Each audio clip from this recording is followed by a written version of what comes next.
OBC को 5 वर्ष तक की छूट देने की तैयारी। झारखंड में जेपीएससी, जेएसएससी और अन्य राज्य स्तरीय प्रतियोगी परीक्षाओं में ओबीसी उम्मीदवारों को उम्र सीमा में 5 वर्ष तक छूट देने की तैयारी की जा रही है।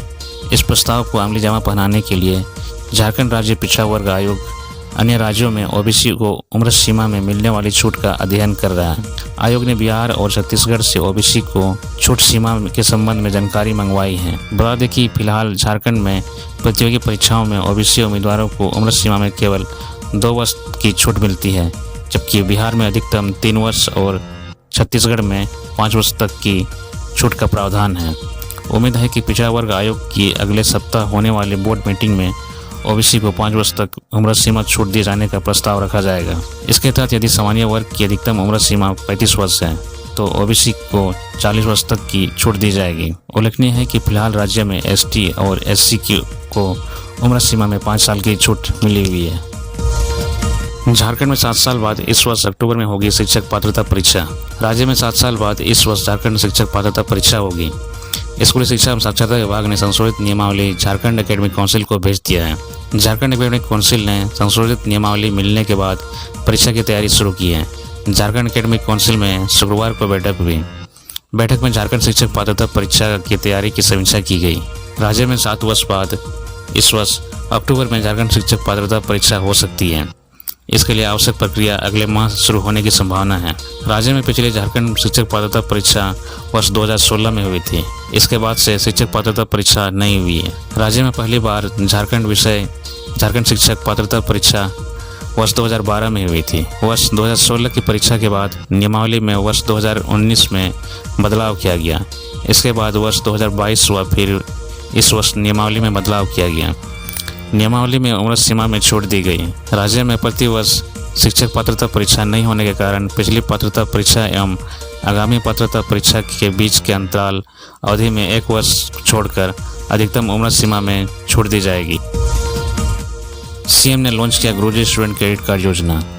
मुख्यमंत्री चंपई सोरेन ने शुक्रवार को प्रोजेक्ट भवन में गुरुजी स्टूडेंट क्रेडिट कार्ड योजना के go live of student application module launch किया। इसके साथ ही राज्य में गुरुजी स्टूडेंट क्रेडिट कार्ड योजना का विधिवत शुभारंभ हो गया है। योजना के इस मॉड्यूल के तहत उच्च शिक्षण संस्थानों में चयनित हो चुके विद्यार्थी एजुकेशन लोन के लिए आवेदन कर सकेंगे। प्रक्रिया पूरी होने के बाद विद्यार्थियों को सरकार द्वारा चयनित बैंकों से अधिकतम 4% की ब्याज दर पर 15 लाख रुपए तक का शिक्षा ऋण मिलेगा। इस मॉड्यूल की खास बात यह है कि जो विद्यार्थी पूर्व के वर्षों में दाखिला ले चुके हैं और उनका कोर्स पूरा होने में 1-2 वर्ष का ही समय शेष है, तो वे भी उस अवधि के लिए ऋण के लिए आवेदन कर सकते हैं। योजना के तहत राज्य सरकार द्वारा NIRF रैंकिंग 200 के अंदर आने वाले संस्थानों अथवा नेक ग्रेडिंग A+ वाले संस्थानों के लिए ऋण दिया जाएगा। मुख्यमंत्री श्री सोरेन ने शुक्रवार को प्रोजेक्ट भवन में उच्च एवं तकनीकी शिक्षा विभाग की समीक्षा की। इसमें सीएम ने कहा कि राज्य सरकार का संकल्प है कि राज्य का कोई भी विद्यार्थी आर्थिक तंगी की वजह से उच्च और तकनीकी शिक्षा से वंचित नहीं रहे। अधिकारी यह सुनिश्चित करें कि राज्य के गरीब, जरूरत और मेधावी विद्यार्थियों को इन योजनाओं का लाभ सुलभता से प्राप्त मिलना चाहिए। सरकार का प्रयास है कि यहाँ के बच्चों के लिए प्रतियोगी परीक्षाओं की कोचिंग के साथ medical, engineering, fashion designing, journalism और लॉ जैसे कोर्सेज करने में पैसे की तंगी ना हो। झारखंड में अब दोपहर बाद तक संचालित होंगे स्कूल। राज्य में स्कूलों के संचालन के समय में बदलाव किया गया है। स्कूली शिक्षा एवं साक्षरता विभाग द्वारा इस संबंध में पत्र जारी कर दिया गया है। राज्य के सरकारी व सरकारी सहायता प्राप्त विद्यालय 30 जून तक सुबह 7 बजे से दोपहर 1 बजे तक संचालित होगा, जबकि 1 जुलाई से 31 मार्च तक स्कूलों का संचालन सुबह 9 बजे से दोपहर 3 बजे तक किया जाएगा। निजी विद्यालयों का संचालन संबंधित निर्णय विद्यालय प्रबंधन द्वारा शिक्षा का अधिकार अधिनियम के प्रावधान के अनुरूप लिया जाएगा। उल्लेखनीय है कि प्रचंड गर्मी के चलते अब तक दिन के 11:30 बजे तक स्कूलों का संचालन की अनुमति थी। विधायक बनने के बाद पहली बार गांडे द्वारा पर पहुंची कल्पना सोरेन, अधिकारियों के साथ की बैठक। विधायक बनने के बाद पहली बार कल्पना सोरेन गांडे पहुंची। वहां उन्होंने पिपरवा टाण स्थित हनुमान मंदिर में माथा टेका और राज्यवासियों की खुशहाली की प्रार्थना की। इसके बाद कल्पना सोरेन ने गांडे विधानसभा क्षेत्र के विभिन्न प्रखंडों के लोगों से मुलाकात की। इसके बाद वहां के लोगों के साथ संवाद स्थापित कर उनकी समस्याओं से अवगत हुई और त्वरित संज्ञान लिया। इसके बाद गिरिडीह स्थित सर्किट हाउस में गिरिडीह जिला के अधिकारियों के साथ बैठक की। बैठक में राज्यसभा सांसद सरफराज अहमद, गिरिडीह के विधायक सुदिव्य कुमार सोनू भी उपस्थित रहे। बता दें कि 4 जून को गांडे उपचुनाव का रिजल्ट आया था, जिसके बाद कल्पना सोरेन ने बड़े अंतर से बीजेपी की प्रत्याशी दिलीप वर्मा को हराया था। 10 जून को कल्पना सोरेन ने विधायक पद की शपथ ली थी।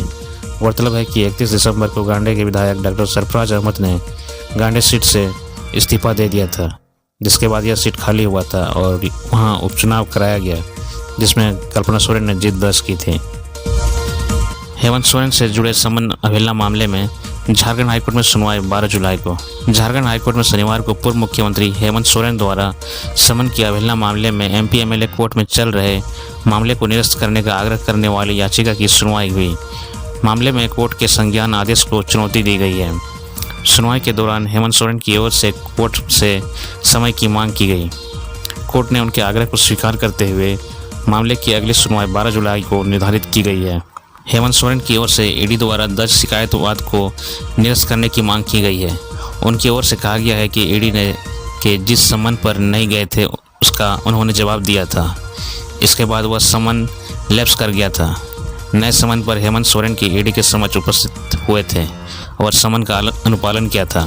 इसके बावजूद ईडी ने दुर्भावना से प्रेरित होकर उनको बार बार समन किया।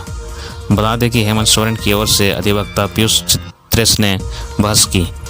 बता दें कि ईडी की ओर से जमीन घोटाला मामले में पूर्व सीएम हेमंत सोरेन को 11 समन भेजा गया था, जिसमें से 2 समन पर ही वे उपस्थित हुए। उनके इस कदम को समन की अवहेलना मानते हुए ईडी ने याचिका दायर की है, जिसकी सुनवाई एमपी एमएलए कोर्ट में चल रही है।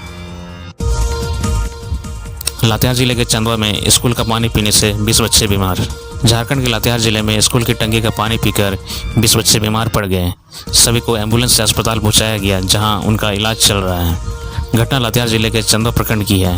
प्रखंड के जमेरा पंचायत अंतर्गत उत्क्रमित मध्य विद्यालय डोरू के 1.5 दर्जन से अधिक बच्चे शनिवार की सुबह विद्यालय परिसर में लगे जल मीनार का पानी पीने से बीमार पड़ गए। शिक्षकों व सेविकाओं ने तत्काल एम्बुलेंस मंगवाकर सभी बच्चों को सामुदायिक स्वास्थ्य केंद्र चंदवा पहुंचाया गया है। जानकारी के अनुसार शनिवार की सुबह बच्चे विद्यालय पहुंचे थे। यहां कुछ बच्चों का प्यास लगी तो उन्होंने जल मीनार का पानी पी लिया। बच्चों को पानी में कुछ अलग तरह की बदबू भी आ रही थी। थोड़ी ही देर में इनमें से कुछ बच्चों को उल्टी होने लगी और शरीर में खुजली होने के साथ की शिकायत की। शिक्षकों को जैसे ही इनकी जानकारी मिली, उन्होंने वार्ड सदस्य को सूचना दी और पानी की टंकी की जांच की। जांच में उन्होंने देखा कि टंकी की तलहटी में सफ़ेद रंग का कुछ पाउडर जैसे जमा हुआ था। इसके बाद इसकी सूचना सामुदायिक स्वास्थ्य केंद्र को भी दी गई। एम्बुलेंस से सभी बच्चों को स्वास्थ्य केंद्र भेज दिया गया। यहाँ प्रखंड विकास पदाधिकारी चंदन प्रसाद, अंचल पदाधिकारी जयशंकर पाठक, मुखिया दुर्गावती देवी, शिक्षा विभाग के जिला स्वच्छता समन्वयक संजीत पांडे, बीआरपी प्रतीक सिन्हा, पारा शिक्षक संघ के अध्यक्ष बिलाल अहमद समेत अन्य लोग अस्पताल पहुंचे थे। सभी ने बच्चों से मिलकर उनका कुशल पूछा। चिकित्सकों के माने तो सभी 20 बच्चे खतरे से बाहर हैं। वीडियो ने कहा कि वहां से पानी व केमिकल के सैंपल मंगाए गए हैं। सैंपल की टेस्टिंग के लिए लैब भेजा जाएगा। दुमका में हाई टेंशन तार की चपेट में आई बस, चालक और खलासी झुलसे।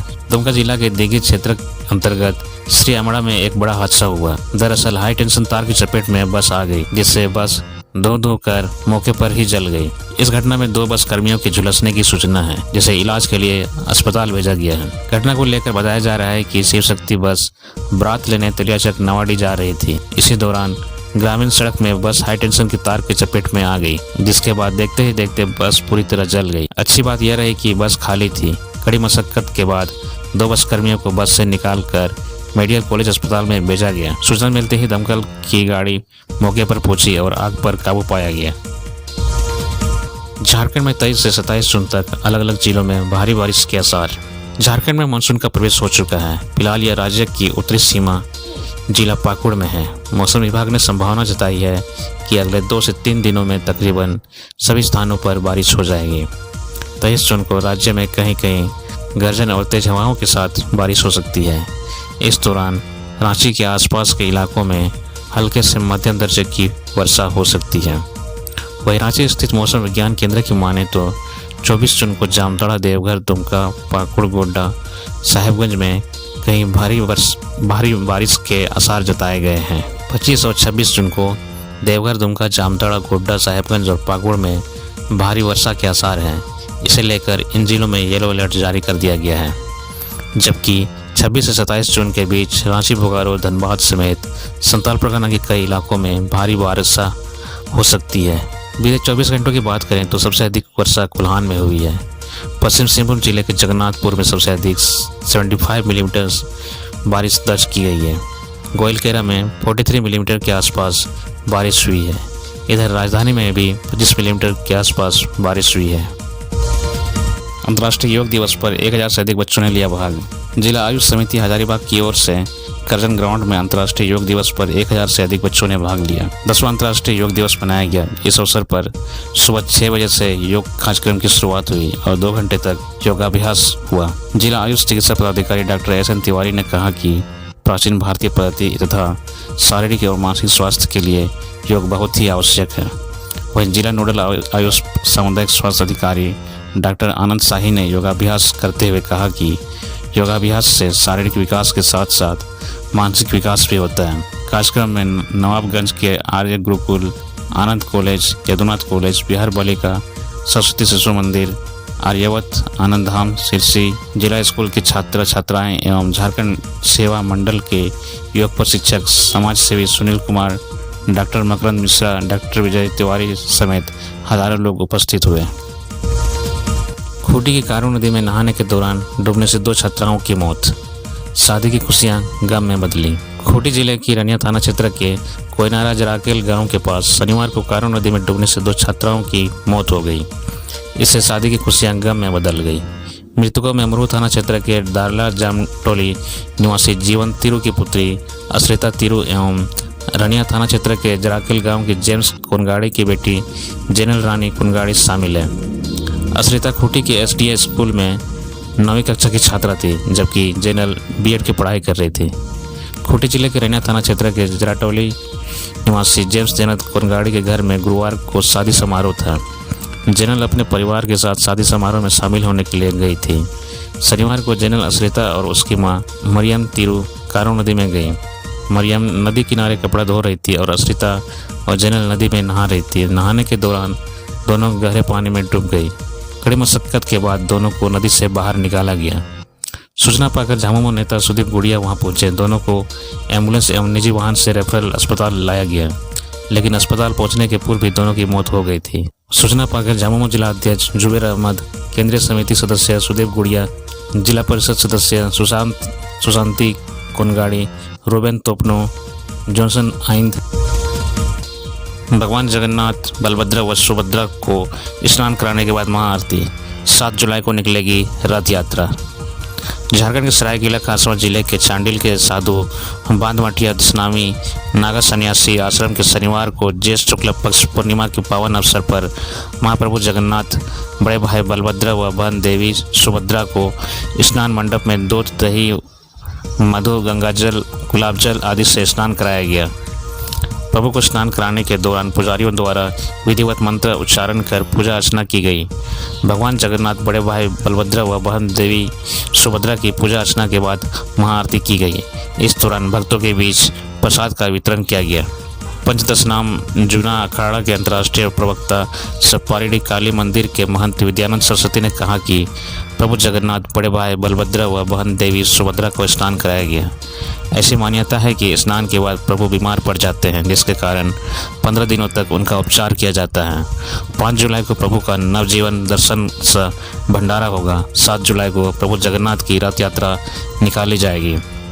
आषाढ़ कृष्ण पक्ष अमावस्या पर हवन पूजा किया जाएगा। उसके बाद शुक्ल पक्ष द्वितीया को आरती व पूजा अर्चना करने के बाद अटका प्रसाद का वितरण किया जाएगा। इस अवसर पर महंत विद्यानंद सरस्वती, महंत केशवानंद सरस्वती, महंत इंद्रानंद सरस्वती, महंत मेघानंद सरस्वती, समाज सेवी हेकिम महतो, समाज सेवी खगेन महतो, भाजपा नेता मधुसूदन गुराय, दीपू जायसवाल, गणेश वर्मा, झुनी महतानी, अनंत आरडी, संजय चौधरी, जितेंद्र सिंह, मृत्युंजय सोनी, लाल मोहनदास आदि उपस्थित थे। नामकुम में मिला सेना का मोर्टार बम, आसपास के इलाकों में दहशत का माहौल। रांची के नामकुम थाना क्षेत्र में शनिवार को एक शक्तिशाली मोर्टार बम मिलने से दहशत का माहौल उत्पन्न हो गया। सूचना मिलने के बाद नामकुम पुलिस और बम निरोधक दस्ते की टीम मौके पर पहुंची और जंगलों के बीच ले जाकर उसे डिफ्यूज कर दिया गया। बम के फटते जबरदस्त आवाज हुई और आसपास का इलाका थर्रा उठा। यह घटना हाहा पंचायत के एक बस्ती की है। बम एक अर्धनिर्मित चारदीवारी के अंदर मिट्टी में दबी मिली।